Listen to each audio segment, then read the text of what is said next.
আল্লাহ পাক রব্বুল আলামিনের বান্দা কেউ যদি বলে মান ক্বালা লা ইলাহা ইল্লাল্লাহ, ঈমানের সঙ্গে ইহতিসাবের সঙ্গে কোন ঈমানদার যদি একবার বলে লা ইলাহা ইল্লাল্লাহ, আমার নবী ডাক দিয়ে বললেন হে উম্মত, কেউ যদি জবান দিয়া পড়ো জান্নাতে চলে যাবা। কেন বান্দার তারপরেও জাহান্নামে দিবে? ওই যে ঈমানদার বান্দার গাটা সাদা জামার মতো, ঈমানদার যদি গুনাহ করে, গুনাহ করতে করতে যখন তার গায়ের মধ্যে কালো দাগ লেগে যায়, খুব বুঝবেন সাদা পাঞ্জাবিটা ধুইতে গেলে দেখবেন আপনার বিবির কাছে দিবেন আছাড় দিয়া দিয়া ধয়। আপনি যদি চিন্তা করেন সাদা পাঞ্জাবিটা এত দামি কাপড়, এটারে এত আছাড় দিলে তো এটা ছিঁড়ে যাবে, আস্তে আস্তে ধো। বিবিও যদি আপনার কথা অনুযায়ী এটাকে আস্তে আস্তে ধয়, ডলাও দেয় না, আদর করে করে ধয়, একটা ঘষাও দেয় না, সাবানটা লাগায় তারপরে পানির ভিতরে চুবায় উঠায় ফেলছে। বলেন দেখি, ডলা যদি একটু না পড়ে সাদা পাঞ্জাবিটা কি পরিষ্কার হওয়ার সম্ভাবনা আছে? কেন সাদা পাঞ্জাবিকে বেশি বেশি আছাড় দেওয়া লাগে, ডলা লাগে বেশি? ময়লা যেহেতু দেখা যায় বেশি, এটাকে ঘষাও লাগে বেশি। ঈমানদার আল্লাহ পাক রব্বুল আলামিনের হাবিব বলে একবার যদি কেউ পড়ে লা ইলাহা ইল্লাল্লাহ, নবী বলেন এই বান্দাটা একদিন না একদিন জান্নাতে যাবে। কিন্তু খবরদার ঈমানদার, গুনাহের যেই দাগগুলো আপনার আমার গায়ের মধ্যে লাগা, আল্লাহ পাক রব্বুল আলামিন ঈমানদার বান্দাকে একবার জাহান্নামের মধ্যে নিয়া বান্দাকে আছাড় দিয়া দিয়া আছাড় দিয়া দিয়া বান্দার গায়ের সব ময়লাগুলো দূর করে বান্দার সমস্ত বান্দাদেরকে জান্নাতের উপযুক্ত করে নিবেন। সুবহানাল্লাহ। কারণ ইমানদারের গা হইল সাদা, ইমানদারের চামড়া হইল সাদা, ইমানদারের পোশাকও হইল সাদা। ময়লা যদি লাগে বেশি লাগে, ওই বান্দাকে গুনাহের ময়লা দিয়া কোনোদিন রব জান্নাতে দিবে না। এই কারণে আগে জাহান্নামে দিয়া ময়লা পরিষ্কার করে তারপরে দিবে কোথায়? এই জন্য নবী বলেন একবারও যদি কোনো বান্দা পড়ে লা ইলাহা ইল্লাল্লাহ, জান্নাতি না জাহান্নামী। আল্লাহ পাক রব্বুল আলামিন এই কারণে বলে বান্দা ঈমান আনো, ঈমান। ঈমান যদি কোনো বান্দা নিয়ে আসে, আল্লাহ পাক ওই বান্দাকে অবশ্যই জান্নাত দিবেন। এরপর ঈমানের পর আল্লাহ পাক বলেন আল্লাযীনা ইউমিনুনা বিল গায়বি ওয়া ইউকিমুনাস সালাহ। ঈমানদার আল্লাহকে না দেখে বিশ্বাস করার পর এর জন্য 2 নাম্বার কাজ হলো সে নামাজ প্রতিষ্ঠা করবে। বলেন তো কালেমা তারপরে কি? নামাজ। সাহাবা আজমাইন ঈমান আনার পর রাসূলের কাছে এসে ডাক দেয়া বলেন ইয়া রাসূলুল্লাহ, এই যে ঈমান নিয়ে আসলাম পয়গম্বর, এখন বলেন তো আমাদের জন্য কর্তব্য কি? আমার পয়গম্বর ডাক দেয়া বলে সাহাবা আজমাইনের দল, ঈমান যেহেতু চলে আসছে, এখন ঈমানের পরে সর্বপ্রথম কাজ হলো নামাজ আদায়। বলেন তো দেখি নামাজটা বান্দার জন্য নফল, সুন্নত নাকি ফরজ? এখানে যারা আছে সবার জন্য ফরজ নাকি অল্প কারোর জন্য? অর্থাৎ প্রত্যেকটা মুসলমানের জন্য নামাজ আদায় করা কি? এটা ইসলামের 2 নাম্বার খুঁটি। 1 নাম্বার কালেমা, 2 নাম্বার নামাজ। হে মুসলমান, নামাজ এমন একটা ইবাদত, আল্লাহ নবী সাল্লাল্লাহু আলাইহি ওয়াসাল্লাম বলেন কিয়ামতের ময়দানে দানের হিসাব নেওয়া হবে, মালের হিসাব নেওয়া হবে, সম্পদের হিসাব নেওয়া হবে, সন্তানের হিসাব নেওয়া হবে। সমস্ত হিসাবগুলো পরে আল্লাহ নবী বলেন আউয়ালু মা ইউহাসাবু বিহিল আবদু ইয়াউমাল কিয়ামাতিস সালাহ। আল্লাহ পাক উম্মতের জন্য কিয়ামতের ময়দানে সর্বপ্রথম যেই হিসাবটা নিবে সেটা হলো কিসের হিসাব? নামাজ। এখানে যারা আছেন পড়েন তো ইনশাআল্লাহ। এশা পড়ছেন না? কারা কারা হাত তুলেন? পড়েন নাই? হ্যাঁ, বাসায় যায় পড়ে নিবেন। রাজি আছেন? এই নিয়ত করেন বাসায় পড়বেন তো ইনশাআল্লাহ। এটা ফরজ, নফল না সুন্নাত? ফরজ। আল্লাহ পাক ডাক দিয়া বলেন ইন্নাস সালাতা তানহা আনিল ফাহশাই ওয়াল মুনকার ওয়ালা যিকরুল্লাহি আকবার আল্লাহু ইয়ালামু মা তাসনাউন।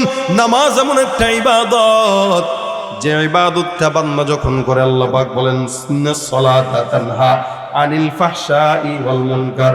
নামাজ হলো বান্দাকে ফাহশা আর মুনকার কাজ থেকে হেফাজত রাখে। অর্থাৎ শব্দ যদি সুন্দর করে সহজ ভাষায় বলি, যাবতীয় গুনাহের থেকে একমাত্র হেফাজত করে যে ইবাদত, সেটা কি? বান্দা ফাহেশা গুনাহ কাকে বলা হয় বলেন? ফাহেশা গুনাহ মানে কাউরে গালি দিলেন ইচ্ছাকৃত। ফাহেশা গুনাহ মানে কারো বিরুদ্ধে কথা বললেন, গীবত করলেন, শিকায়াত করলেন। ফাহেশা গুনাহ হলো অন্য নারীর দিকে, পরনারীর দিকে নজর দিলেন। ফাহেশা গুনাহ হলো কাউকে কষ্ট দিলেন, আঘাত দিলেন, কারো মাল চুরি করলেন। আল্লাহ পাক রব্বুল আলামিন বলেন, নিশ্চয়ই নামাজ এমন একটা ইবাদত যে ইবাদতটা বান্দার ইচ্ছাকৃত অনিচ্ছাকৃত যাবতীয় গুনাহ থেকে বান্দারে হেফাজত করে। সুবহানাল্লাহ। তার মানে যে বান্দা নামাজ পড়বে ওই বান্দা কোনোদিন ঘুষ খাইতে পারবে? যেই বান্দা নামাজ পড়বে ওই বান্দা সুদ খাইতে পারে? কথা বলেন না, জোরে বলেন, পারে কিনা? যেই বান্দা নামাজ আদায় করবে ওই বান্দা কোনোদিন অন্যের জায়গা দখল করতে পারে কিনা? এই নামাজিটা আলেম হোক, গায়রে আলেম হোক, বড় পীর হোক, বড় বুজুর্গ হোক, বড় বক্তা হোক, এই নামাজিটা যদি অন্যের বিরুদ্ধে গীবত গায়ে শেখায়ত করে, শত্রুতাও করে, বুঝতে হবে এ লেবাসওয়ালা আলেম হতে পারে, লেবাসওয়ালা মুসল্লি হতে পারে, কিন্তু তার নামাজ তারে গুনাহ থেকে বাঁচাইতে পারে না। নামাজ যে পড়বে ওই বান্দা কোনোদিন জেনা, ব্যভিচার, সুদ, ঘুষের কাছেও যাবে না। কারণ আল্লাহ পাক বলেন, নামাজি বান্দা ইবাদত করে, গুনাহ থেকে তাকে নামাজ হেফাজত করে। আর আমাদের সমাজের ভিতরে কিছু মুসল্লি আছে, মসজিদের মধ্যে ঢুকে নামাজটা পড়ে বের হতে দেরি হয়, লেকিন সিগারেট টানতে দেরি হয় না। টুপিটা মাথায় রেখে সিগারেট ধরে আছে না নাই? টুপি মাথায় রেখে মসজিদের মধ্যে বসে বসে গীবত শেখায়ত করে আছে না নাই? আর বর্তমানে নামাজি তো নাই, যারা আছে এরাও হলো সব লোক দেখানো নামাজি, ঠিক কিনা?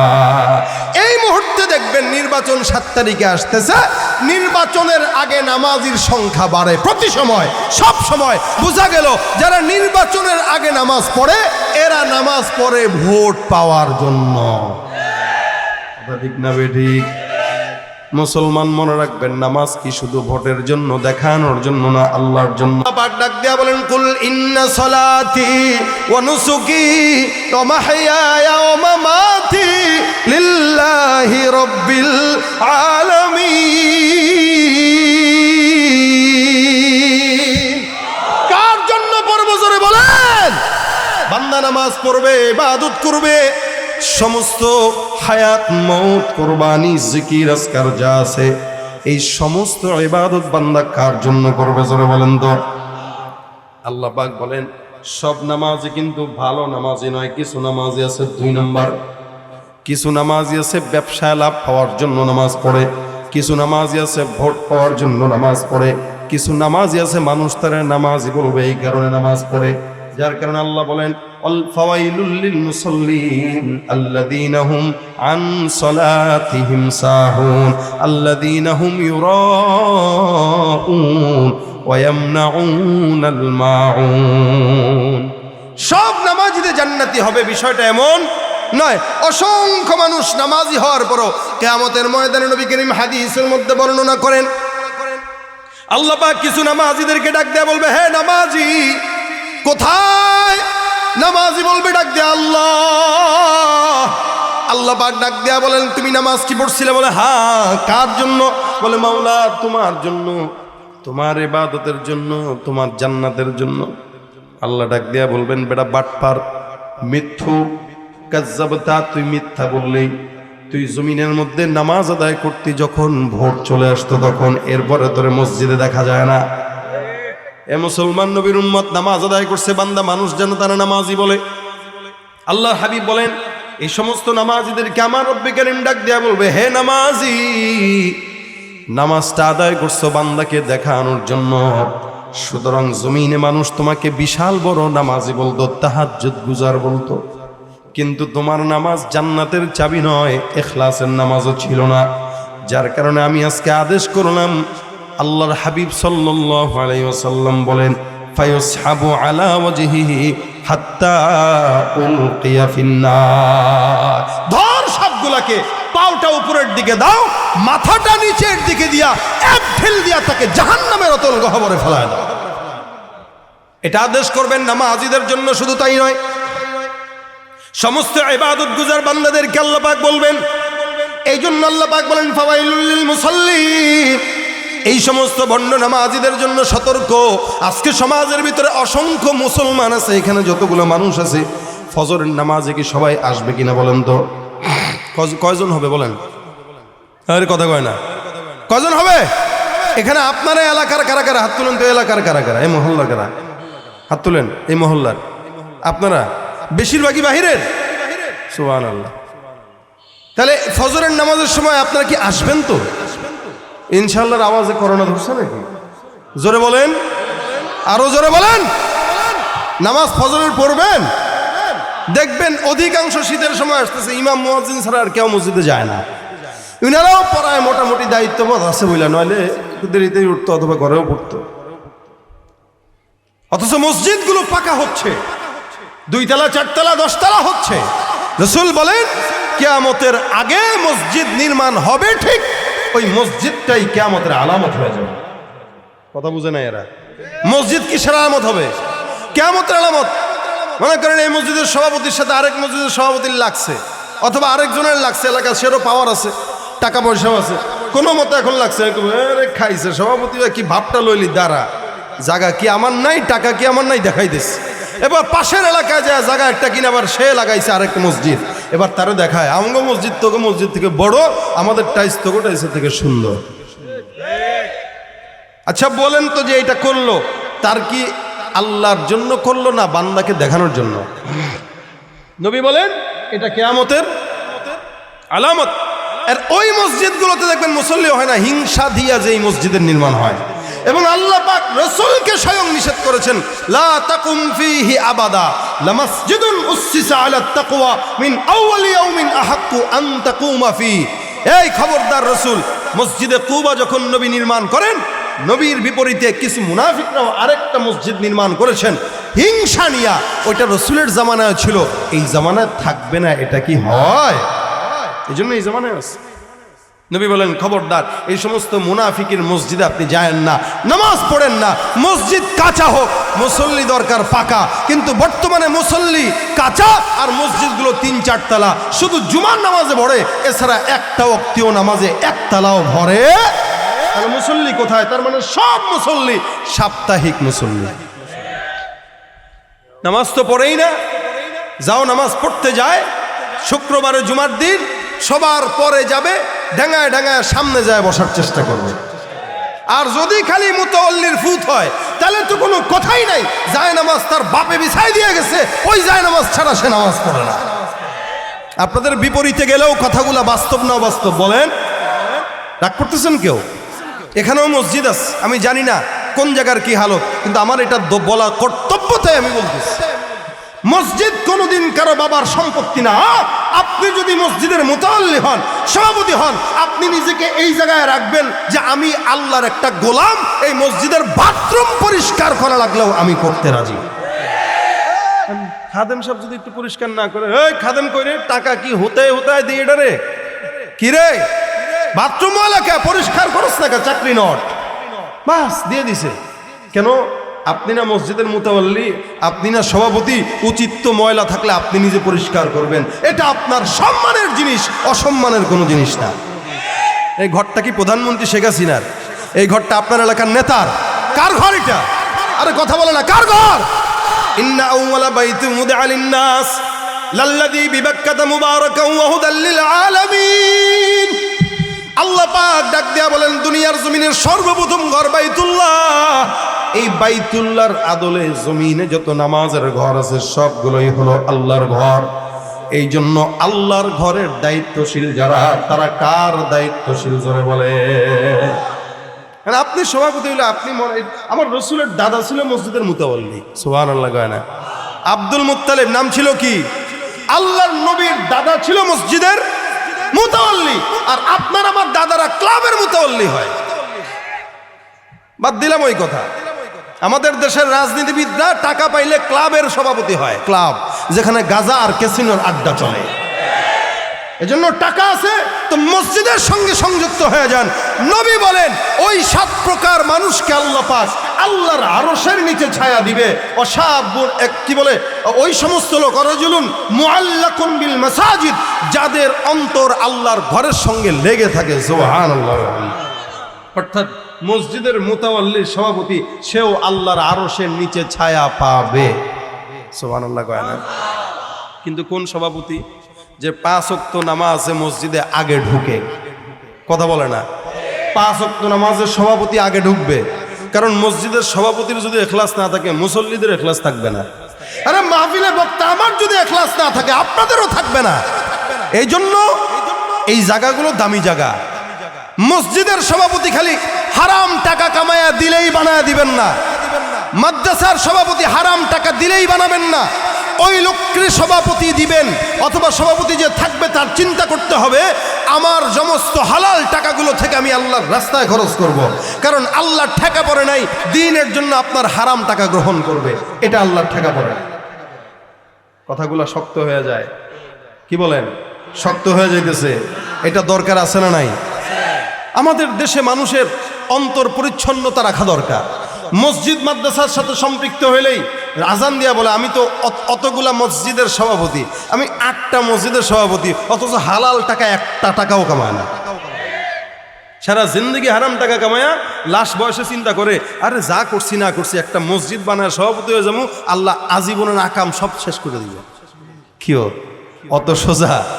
অত সোজা? আল্লাহর ঠেকা পড়ছে মিয়া, আপনার হারাম টাকা নিয়ে মসজিদ বানাবেন, আপনার মাফ করে দিবে। এজন্য ঘুষখোর সুদখোরের টাকা মসজিদ যদি নাও হয় দরকার নাই তাদের থেকে টাকা নেওয়া। হালাল টাকা হোক, মসজিদের মুসল্লি বাড়বে, ইখলাস বাড়বে, তাকওয়া বাড়বে, নামাজি মুসল্লি যারা থাকবে নামাজ পড়বে, গুনাহ করবে না ইনশাআল্লাহ। কথা বলেন ঠিক কিনা? ইন্নামা ইয়ামুরু মাসাজিদাল্লাহি মান আমানা বিল্লাহি ওয়াল ইয়াউমিল আখির ওয়া আকামাস সালাহ।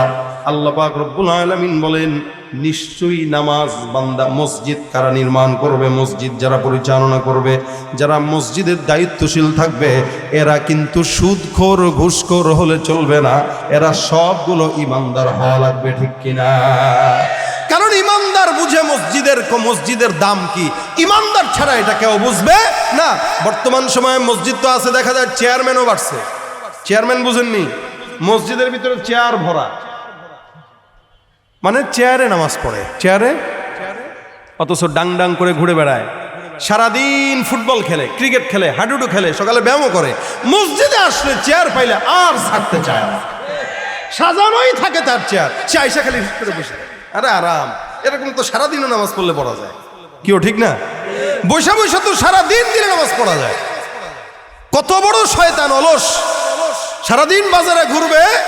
وَإِذَا قَامُوا إِلَى الصَّلَاةِ قَامُوا كُسَالَى يُرَاءُونَ النَّاسَ وَلَا يَذْكُرُونَ اللَّهَ إِلَّا قَلِيلًا। আল্লাহ বলেন এরা নামাজে যখন দাঁড়ায় যত আলসামি আছে সব আসে।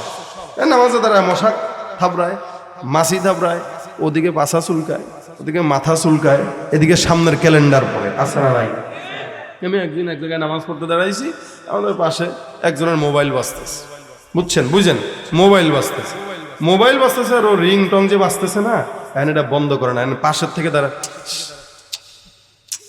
মানে সে বিরক্তের ছোটে কেন বন্ধ করে না। কিছুক্ষণ পরে সে ভুলেই ফেললো মোবাইলটা বন্ধ করলেই তো পারে। কি নামাজি চিন্তা করেন, কত বড় ইখলাস হলো নামাজি। নামাজের ভিতরে ফতোয়া দিয়ে দিছে মোবাইলটা বন্ধ করলে পারে, সেও দেখে বন্ধ করে ফেলছে। আচ্ছা বলেন একটা নামাজ আসেনি, আর নামাজ তো পড়তেছে, নামাজে দাঁড়াবে, সামনে কেউ যাইতে গেলে মানে আজীব অবস্থা। নামাজে দাঁড়িয়েছে দূরে, 2 হাত দূরে টান দিয়ে সামনে দাঁড়া করা যায়, এ পাশে আয় পাশে আয়। যত বাটপারি সিটারি সব নামাজের মধ্যে করে। মসজিদের ভিতরে নামাজটা মাত্র পড়লো, বের হতে পারে নাই, টুপিটা মাথায়, সিগারেটটা ধরায় দিয়ে বাস গিবত খাওয়া শুরু হয়ে গেল।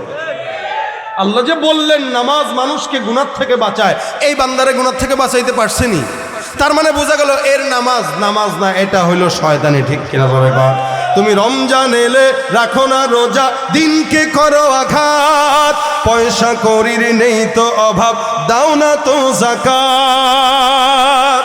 তুমি রমজান এলে রাখো না রোজা, দিনকে করো আঘাত, পয়সা করির নেই তো অভাব, দাও না তো যাকাত। তুমি ইমানদারির বড়াই করো, নেই তোমার ইমান, ইমানদারির বড়াই করো, নেই তোমার ইমান। তুমি কেমন মুসলমান,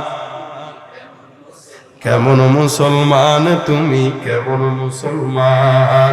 নামাজের সাথে নাই পরিচয়, মানো না কোরআন, নামাজের সাথে নাই পরিচয়, মানো না কোরআন। তুমি কেমন মুসলমান, ঠিক কিনা? মুসল্লি বেশি হওয়া দরকার আছে না নাই? ফজরের নামাজে মুসল্লি বাড়লে বোঝা গেল সমাজের মুনাফিক কমবে।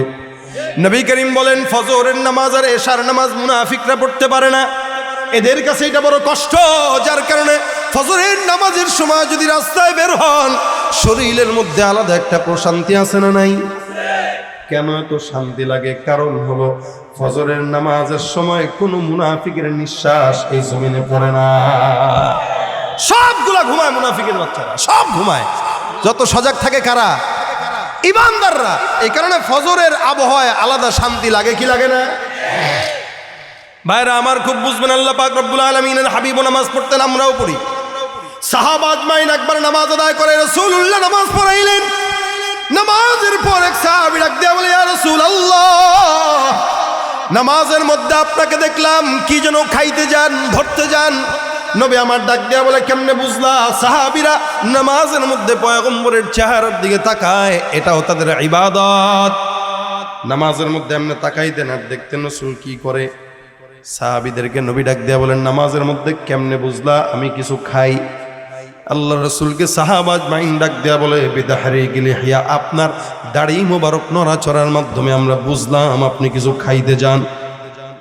আল্লাহ নবী ডাক দিয়া বলে, হ্যাঁ তোমরা সত্য দেখলা, আমি যখন নামাজে দাঁড়াইলাম, হে সাহাবা আজমাইনের দল শুনে নাও, আমি যখন নামাজের মধ্যে দাঁড়াইলাম, আমি নামাজের মধ্যে তাকায় দেখি আসমানের মালিক আল্লাহ আমার নামাজের সামনে আমার জন্য জান্নাত থেকে আঙ্গুরের থোকাগুলো আমার সামনে তুলে ধরেছে।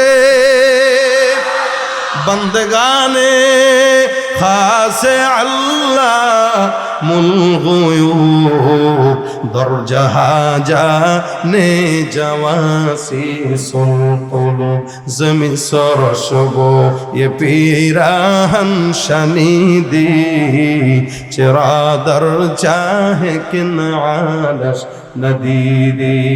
নামাজ এমন একটা ইবাদত যে ইবাদত বান্দার সব কিছু দূর করে দেয়। নবী করিম কেমনে নামাজ পড়তেন দেখেন, নামাজের মধ্যে তাকায় দেখে আঙ্গুরের থোকা সামনে। আল্লাহ রাসূল ডাক দেয়া বলে, আমি চিন্তা করলাম জান্নাতের খাবার দুনিয়ায় দরকার নাই, যার কারণে আমি একবার ধরতে যাই আবার পিছনে আসি, আরেকবার ধরতে যাই আবার পিছনে আসি। হে নবীর উম্মতের দল, আমরা তো নামাজের মধ্যে জান্নাতের নেয়ামত দেখবো দূরের কথা, মসজিদের সামনের ক্যালেন্ডার পড়াই কুলবাই না। মসজিদ গুলাতেও ক্যালেন্ডার সামনে রেখে দেয়, এটা রাখা ঠিক না। অনেক সময় তো মসজিদের সামনে মক্কা মদিনার টাইলস লাগায়, আর মুসল্লিরাও ইখলাসের সাথে টাইলসের দিকে তাকায়, হারে আমি মক্কা দেখে নামাজ পড়তেছি। এর যে নামাজের কি অবস্থা হতেছে এটা তো ইসলামের শরীয়তি না জানে, সে তো আর জানে না। এই জন্য নামাজের মধ্যে মনোযোগ থাকবে সম্পূর্ণ কেরকম? আল্লাহ পাক রব্বুল আলামিনের হাবিব বলেন, এমন ভাবে নামাজ আদায় করো, আনতা আবুদাল্লাহা কাআন্নাকা তারা, নামাজ পড়বা যেন তুমি তোমার চক্ষু দিয়া আল্লাহকে দেখতে পাও। ফা ইন লাম তাকুন তারাহু ফা ইন্নাহু ইয়ারাক, আর যদি এমন সূরত না হয়, এমন ভাবে নামাজ আদায় করো যেন তোমার মাওলায় তোমারে দেখে। কে দেখবে? জবান খুলে বলেন, কে দেখবে? প্রত্যেকটা মানুষকে আল্লাহ দেখে না, দেখে না? হে মুসলমান নবীর উম্মত, নবী ডাক দিয়ে বলেন, আল্লাহ